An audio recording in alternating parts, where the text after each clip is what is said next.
All right, guys, welcome to Larry Buys Houses. Today we're doing something very, very important, something I had to learn pretty early on.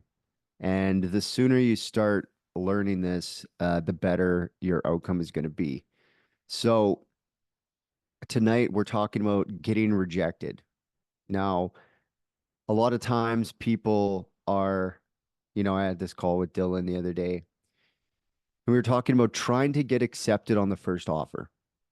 So sometimes we can get accepted on the first offer. But a lot of times it's really not what we're trying to do. We're trying to get an offer accepted conditionally. So let's outline the standard deal and how it typically goes. Deal is presented, deal is found. Maybe it's done privately or publicly, but we want to get something going on pricing. We want to get something in and around the range that we want to be in, but we're not trying to get the the offer accepted on the first shot. That might not be the best. That might not be the best offer. And so the trajectory is typically we're looking for, especially as wholesalers, we're looking for conditional acceptance, not unconditional acceptance. We're looking to get an offer under contract with conditions so that we can evaluate the deal and then figure out what the real number is if we have to adjust it or how much time we actually need to close on it and all these other things. And so trying to be right on the first move is going to have you probably not getting as many deals as you possibly could. So the main mentality here is one, getting offers out there can be scary. You can get a little bit afraid of what happens if I get accepted?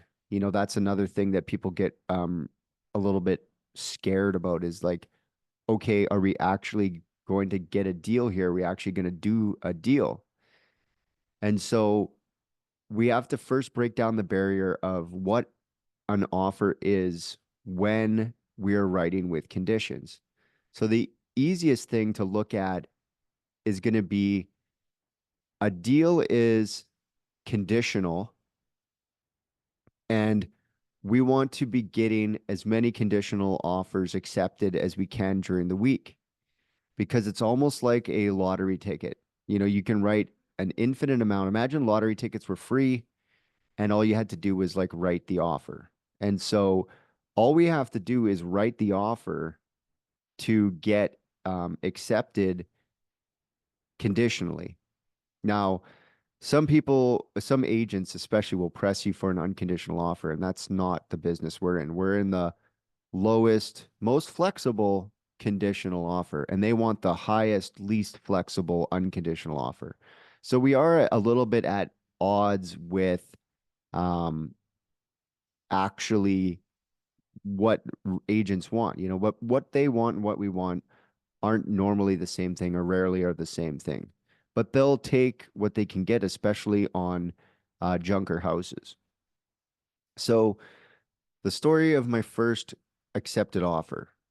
So I'm out there, I'm writing offers, and I write 99,000 as the deposit, knowing that, we're not going to come up with $99,000 um, necessarily because that's the first move. So we write the $99,000 and I sign it up with the agent. And this is kind of when I was left a little bit to my own devices when I started working with Stefan Arnio. And I can remember my heart is racing and I'm worried. I'm like, what happens if they accept it and all this other stuff? But that was just the feeling of the first offer. Beyond that, it got easier and easier and easier, and it mattered less and less and less and until we're just emailing offers. I'll text my agent, oh, offer them 81, and they've got a pre-signed offer and everything, and they just put it through. So we're making, the one of the ways to get accepted more is obviously getting rejected more. Because one thing you'll find with, especially on the public market with making offers, is the price listed is not the price that they'll accept. And so if you're looking at offers and you're looking at property, you might see it listed for like 420 and your offer is like 300. Well, it's unlikely they're going to come down $120,000, but they might come down to like 370, $40,000 on the first move. And that's going to show motivation. If we get outright rejected, that's fine too. And we'll talk a little bit about the power of being rejected a little later in the call. So 99,000, hearts racing. They eventually did accept the conditional offer, and we adjusted the deposit to like $1,000, and we changed the number, and eventually, we got down to like 94,000 in the second move, and we'll talk about that a little bit later. And then eventually we just let it go. It just, we needed it for something like 78 or 80 was the number, so we had to let it go. Big dogs shitting everywhere. Not a great, not a great property. But we were making offers. Anything can be a deal if the price is right, if we can offer and get the price right. So eventually I started taking on contracts that were a little bit high or a little bit odd with the section in mind, which is the counter offer. Now, people don't really utilize this because they're afraid to break the deal. They've got a conditional deal at some number, at some possession with some deposit. And, maybe the numbers aren't perfect, but they're afraid to ask for the extra. So the conversation goes, I'm in Stefan's office, and, I can remember the property we're offering on somewhere on, I can't remember the name of the street, somewhere in East Kildonan. And we go and rewrite the offer, and I'm like, well, they're not going to take 100, but they'll take like 107, so it's not really a deal. And he said, no, you should take the 107 conditionally and get the contractors in there to figure out what the renovation is. Because what happens is people celebrate early during conditional acceptance. Now, we, as the people understanding that how conditional offers are made and done, we're not the ones getting excited in a conditional offer. It's just an acceptance. We still haven't, made a deal out of it. So what happens is they start, the realtor maybe goes out buy some new shoes. Let's say you got accepted on a Monday or something. So you've got 5 days conditional. So until the end of the week. So the next day, um, they go out shopping or they go for dinner because they're like, yeah, it's in the bag. We're going to close this thing. Optimistic, sure. 4 or 5 days later, when we're approaching the conditional deadline, they're like, well, you got to remove conditions. You got to go unconditional, or we got to, figure it out. Let's do this deal. And at this point is when you've gotten your contractor numbers, you've done your due diligence, and now you have some actual numbers that will go along with the offer. And so the true number comes out to be something like 98 or something like that. And instead of having the deal collapse, we counter. We say, upon removal of conditions, we'll go unconditional if you come down to this price with this deposit and these terms. And so instead of letting the deal just fall apart, the realtor is going to start working to close the deal because they've already spent their commission to some degree. They've put some money out, maybe they put a deposit down on a boat or who knows. But now they're tied to getting the deal done because they've started celebrating a little bit too early. And that's a little bit in the human nature. Our private sellers, they do the same thing. They get an accepted conditional offer and they start celebrating based on the fact that they believe the house is sold. And so a lot of people will ask me, they'll say, well, why don't they just cancel your deal and go on to the next seller? Well, what we're working with here is the tactic of sunk cost. And so because of the time invested, it's very difficult to rationalize finding a different seller. Maybe the other, buyer, maybe the other buyers have already walked off the table. So then what we're going to do is We're going to make the counter offer at the conditional removal to see if we can get an extension and a lower price, renegotiate the thing. So when you're doing the second move, you want to challenge every point. We want to change the deposit. We want to change the possession. We want to change some terms. And we want to adjust the price. We want to test where the other side is on all these things. Do they actually want a faster deposit? Will they take this faster close with a lower deposit and a lower amount as long as we say that we're going to deal with all the garbage? So the seller will, based on sunk cost, deal with you rather than deal with someone new because they already know you. They've already done some part of the deal with you. And so they're gonna do the rest of the transaction with you. It's a high likelihood that they'll continue to negotiate once you've gotten a conditional acceptance. But if you're trying to hit them on the mark, I need it for 98 and this and that on the first move, you just simply get rejected and you're not going to get that timer started when you get the conditional acceptance and the timer starts on moving towards your potential deal.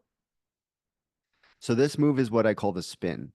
Essentially, you wait and, maybe a day before your conditional removal and you reshuffle all the positions. You say, I want a different price. I want a different possession. I want a different deposit. I want different terms. But we're still, me and you, we're still going to do a deal together. And they're like, okay, let me think about it. And then this whole like confusion comes in. And so you want to look at it a lot like imagine you're playing chess with someone and the pieces are all set on the board. And you just come in and you smash all the pieces off the table. Well, what's going to happen here is now you're both going to have to renegotiate as to like where were the pieces or where should the pieces be and how are we going to continue playing this game. And this allows you some positioning and some time to maybe buy a few more days and then they come back, or maybe they counter, or maybe they counter some or not all the terms. And this is where we can find the best deal because trying to get the best deal on your first move is not getting rejected. The numbers are 10 offers in a week, 7 rejections, 3 counter offers, 2 are acceptable, 1 is a deal. So if you look at what you're doing on MLS and you look at the total number of offers you're making, if you're like at 5, you're halfway there. If you're at 10, you're going to find something. But the magic number is 10. So 10 offers a week, every week. And this is going to start unlocking deals. You never know. And I'm constantly blown away by, what the price is, what the acceptance could be, and what the true price is. I had one of my students call an agent. It's listed for 130. He said, would you consider something like 80? They're like, yeah. I was like, okay, so we're coming down $50,000 on the first move. $50,000, like almost 40% of the price is coming down. Now, is it the best deal? And is it this, that, and the other? No, it's not the best deal. It's not super exciting, but it does go to show that the price is negotiable if you call the realtor, run the script, and ask them the right questions in the order that the script does, because it unlocks the human nature and makes them more amenable to taking offers that maybe aren't the highest, most unconditional offer. It's one of the lowest, most conditional offers that they're going to receive. But if we're not getting rejected, we're not truly testing the best price. If you're getting accepted on the first offer, be close. I always say when I'm writing offers, I say, look, I'm not hoping to get this accepted. I'm hoping to get a counter offer to see where they're at so that I can do my numbers based on where their positioning is to figure out if this is a deal or not. Not I'm trying to get this thing for this price and I have to be firm. Well, that's not going to work as well as tying things up, taking them through the process, figuring out what the real price is, making a good final offer, and this maybe you win, maybe you don't. But if you're making 10 offers a week, every week, 10, 20, 30, 40 offers a month, you're going to find something in the pile of MLS. And also, we're not really trying to win that conversation when we call these agents. We're just trying to get them warmed up to the idea of selling something to us so that they can actually sell us something that maybe is coming pre-market.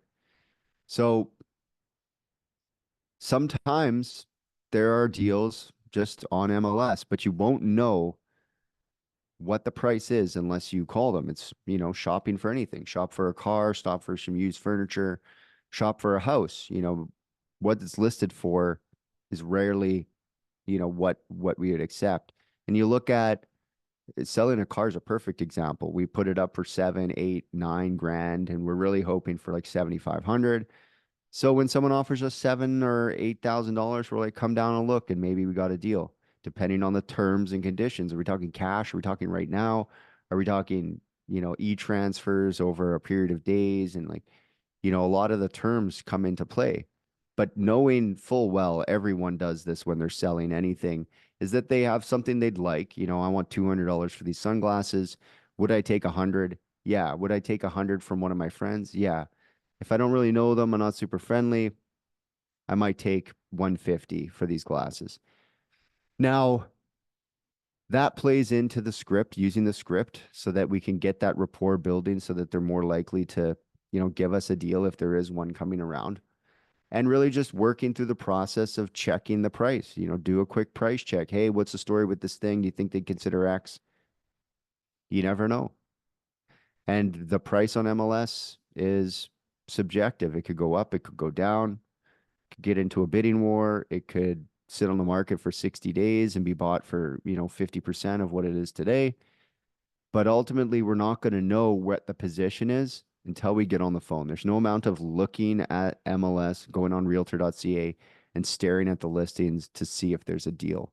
There's a few key indicators. As soon as I am looking at a listing and I see a bad bathroom, kitchen, flooring, paint, I'm making that call. What's the story with that house? Why is it like that? Well, they haven't done anything. They just bought it like that 10 years ago. Okay. Well, do you think, oh, how many square feet is it? Okay. And what do you think it's worth all fixed up? All right. You think they'd consider something like X? No? Okay. Well, fair enough. When's the last time they got an offer? A couple weeks ago. Yeah, sounds about right. Looks like the price. Maybe they're like me. They're just investors. He's kind of got an investor property here. And they're like, yeah. I say, okay, well, I guess we'll wait on that thing. Listen, you got anything else interesting coming up? And we're off to the races. They say, yeah, we run them through the same paces. And I know it sounds like I'm on repeat every week talking about the same things, but the reality is that wholesaling is the same things every week. The challenge is that our consistency, our consistency with the process ultimately determines whether or not we're consistent, because our business will only be as consistent as we are. Don't be sitting there going like, oh, why don't I have any deals when I didn't do the work to get deals? Do the work and I never have to hear about it. Because if you do the work, you'll have deals. And if you don't do the work, you're going to be wondering why you don't have deals. It's very simple work. It's easy in some cases, but is it simple? Definitely. Does it have to be done? Yes. And this is a big key. Does it have to be done by you and only you? No. There's a lot of things in real estate, marketing, calling, all these things. You might be able to outsource those for depending on your lifestyle and your business. If you're a busy person who doesn't have a whole lot of time and you're already running another business, well, maybe it's time to think about bringing someone on to make sure that the marketing's happening. We would do it in another business. If you had a roof company, you'd be sending things out. But somehow in real estate, we think, oh, we'll just get away without doing any marketing and see how that goes because I'm just so connected to the marketplace. Well, no, you're not. You're as connected as you make yourself. So maybe you are so connected, but it would have to be, doing your calls every day and making your offers every day. And, you can have an entire career just playing MLS. You don't have to do a single thing privately. But it does mean that you're going to have to use your time and energy doing the calls so that these people know where you are, what you want, and how to connect you with that deal. If you're not a huge fan of calling people on the phone and going through the MLS, well, you're going to have to do some marketing. You're going to have to get out there and drive leads to your phone. Because the real business, when you look at everything, there was this video, it goes 10-3-1. When you start a business, you got about 10 things you're working on, and there's a bunch of things, and you're like, oh, doing this and that, and the other. And people, when they get a little bit more successful in their business, they have three things: leads, marketing, and fulfillment. And then people, when they get to the upper echelons of business, are only concerned with leads. So if you want to be in the upper echelon of wholesaling and real estate acquisitions, you just have to focus on leads. Don't worry about your fulfillment. You know, the leads will come through marketing activities probably. But what if you could offsource the marketing activities so that all your focus is on is like, where's the next lead coming? Okay, the next lead's coming because I did these activities and I should be getting leads from them. Or someone did the activities that generate leads. I got the flyers out. Who did them? Some guy. Oh, the phone's ringing. We paid someone for their time. They went out and generated the marketing, which ran to leads. And just handling leads, processing leads is the whole business. But if you have none, then you need to start either getting them generated yourself, doing the calls, or, be happy with the result that you have. Don't be unhappy with the work you didn't do. So getting rejected all across the board is the work that we have to be ready to do. And, dropping deals, having deals fall apart in conditions is what we want. How many multifamily buildings get offers to purchase, but don't ever actually get transacted with that person? A lot. And we think with houses that because they're houses and they're smaller, that we should be able, make one offer, it should be the right offer and it gets accepted. Well, that rarely happens. Deals are made, not found. So going out there and digging up the deals, finding out what the situation is and making appropriate offers is making the deal. It's not just going to be sitting there on MLS. This isn't 2010 or 2005. It's not just going to be sitting there for you. You're going to have to do the work. So for the students, I'm going to be putting the part-time fishbowl again. We're going to talk about it in Deal Talk. Just a perfect week to make sure that you're hitting all your activities. And yeah, get rejected, guys. Don't be afraid of the rejection. It is entirely what you need to be doing when you're doing real estate and when you're doing offers. Because if you're getting accepted or you're not getting accepted, either you're too aggressive with your offer or you're not making enough offers. So until next time, guys, we're going to jump to Deal Talk with the room, and we'll see you guys on the next training video.